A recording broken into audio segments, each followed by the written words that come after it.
Bismillahirrahmanirrahim. Assalamualaikum warahmatullahi wabarakatuh. Alhamdulillah rabbil alamin. Alhamdulillahilladzi hadana lihadza wa ma kunna linahtadiya laula an hadanallah. Wassalatu wassalam ala nabiyillah Muhammad ibni Abdillah wa ala alihi wa sahbihi wa man walah, amma ba'du. Puji syukur kehadirat Allah Subhanahu wa taala yang telah memberikan hidayah petunjuk kepada kita semua. Salawat dan salam kepada Rasulullah SAW, juga kepada keluarga dan para sahabat, hingga juga para pengikut yang setia hingga hari kiamat. Pada kesempatan yang berbahagia ini, insya Allah kita akan membahas salah satu surat yang tentunya saya yakin ya, dari pemirsa, dari para pendengar menghafal akan surat ini, yaitu surat Al-Fatihah. Surat Al-Fatihah terletak pada urutan pertama dalam Al-Quran. Surat Al-Fatihah terdiri dari 7 ayat, dan surat Al-Fatihah merupakan surat yang menjadi rukun dalam ibadah sholat. Karenanya tadi di awal saya katakan pasti umat Islam menghafal akan surat ini, karena minimal 17 kali surat ini dibaca, berulang-ulang dibaca oleh setiap muslim yang mendirikan ibadah sholat, sehingga surat ini pasti sudah dikenal, sangat familiar pada kita semua. Namun ada sisi yang perlu mungkin kita gali dari surat Al-Fatihah ya, yang secara umum mungkin dapat kita pahami. Surat Al-Fatihah disebut Al-Fatihah karena dia merupakan pembuka dari Al-Quran, diletakkan di bagian pertama atau di urut pertama dari Al-Quran. Begitupun surat Al-Fatihah disebut dengan Ummul Quran atau Ummul Kitab, karena surat ini merupakan rangkuman dari Al-Quran, ayat-ayat Al-Quran ya, baik surat Al-Baqarah sampai surat An-Nas. Kenapa demikian? Karena surat Al-Fatihah mengandung 4 hal yang ini juga menjadi kandungan utama dari Al-Quran.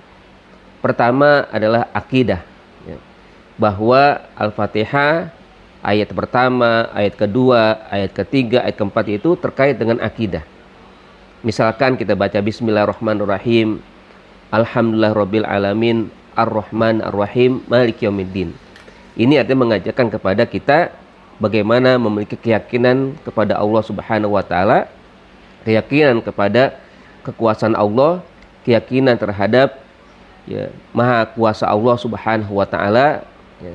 Dan yang kedua adalah ketika kita baca ayat kelima, Iyyaka na'budu wa iyyaka nasta'in, bahwa Al-Quran itu mengandung perintah untuk beribadah.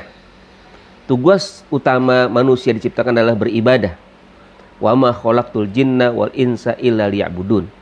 Nah, pada surah Al-Fatihah di ayat kelima ini Allah katakan Iyyaka na'budu wa iyyaka nasta'in, bahwa ibadah landasannya adalah kepada Allah, menuju Allah, untuk Allah dalam beribadah. Yang ketiga adalah tentang syariah.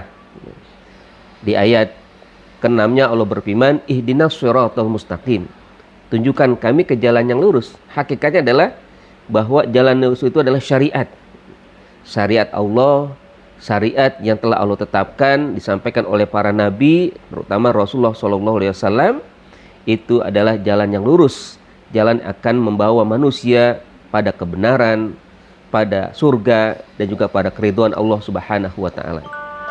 Nah, sementara yang terakhir adalah ya, tentang bagaimana kita membaca sirah atau sejarah para nabi dan para pengikut yang setia atau pengikut orang-orang yang tidak setia, orang-orang yang patuh dan taat kepada para nabi, atau juga orang yang tidak taat dan patuh kepada para nabi. Maka kita baca di ayat 7 ayat terakhir, Siratal ladzina an'amta 'alaihim, jalan orang-orang yang telah Engkau berikan ya Allah nikmat kepada mereka.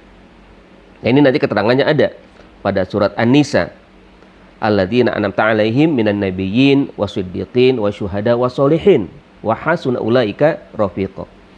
Ya, orang-orang yang telah Kau berikan nikmat, baik para nabi, para siddiqin, orang-orang yang jujur, para syuhada, orang yang meninggal dalam syahid, dan juga orang-orang yang soleh. Dan kita juga diingatkan oleh Allah Subhanahu wa taala jangan sampai menjadi orang-orang yang mendapatkan kemurkaan, mendapatkan kesesatan ya, oleh perilaku mereka. Tidak mau mentaati perintah dari Allah Subhanahu wa taala atau juga tidak mau mengikuti apa yang diajarkan oleh para nabi. Ghairil maghdubi alaihim waladdallin. Bukan orang-orang yang telah engkau murkai ya Allah, dan juga bukan orang-orang yang telah engkau sesatkan ya Allah. Atau mungkin dengan kata lain, bukanlah mereka yang mendapatkan kemurkaan atau juga mendapatkan kesesatan. Nah, jamaah sekalian rahmati Allah Subhanahu wa taala, pemirsa sekalian yang mulia Allah Subhanahu wa taala, itu salah satu atau beberapa hal yang ada di dalam kandungan surat Al-Fatihah, maka disebut dengan Ummul Quran ataupun juga Ummul Kitab. Nah, ini yang menarik adalah di sini yang ingin saya bahas, bahwa surat Al-Fatihah sebenarnya juga ya, selain daripada mungkin dipahami oleh para ya pemirsa atau juga banyak orang ya tentang Al-Fatihah ini, bagaimana surat Al-Fatihah ini mengajarkan kepada kita tentang 7 hal yang bisa membuat kehidupan kita di dunia dan di akhirat sukses. Bagaimana caranya agar hidup kita ini bisa sesuai dengan syariat aturan Allah, bahkan kita mendapatkan kesuksesan ya. Bukan hanya di dunia tapi di akhirat kelak suksesnya. Dulu ya, atau mungkin juga pemirsa ya pernah ya, membaca buku dari orang barat itu kan, ada namanya Seven Success ya. Ada 7 hal yang akan memberikan kesuksesan ya, dalam bekerja ya, dalam menjalin kehidupan di dunia. Ya, kalau yang dibuat oleh orang-orang barat itu ya sifatnya dunia ya. Sukses memang. Bisa berhasil memang kalau diikuti apa yang disebutkan oleh orang tersebut dalam buku karangannya. Tapi di sini Al-Qur'an juga ya, termasuk ya atau terutama dalam surat Al-Fatihah sebenarnya juga mengajarkan kepada kita bagaimana kita bisa menjadi orang sukses ketika kita jalani surat Al-Fatihah, kandungannya dengan sebaik-baiknya. Selain ya tadi bahwa dia merupakan rukun dalam bacaan sholat, tidak sah sholat kita kalau tidak kita baca surat Al-Fatihah. Tapi sebenarnya juga dalam kehidupan kita bisa kita dapatkan. Inilah yang Allah ingin ajarkan ya, 7 cara agar kita sukses hidup di dunia maupun nanti di akhirat. Wallahu bisawab, itu saya mungkin yang dapat saya sampaikan. Aqul qouli hadza wa astaghfirullah lakum. Assalamualaikum warahmatullahi wabarakatuh.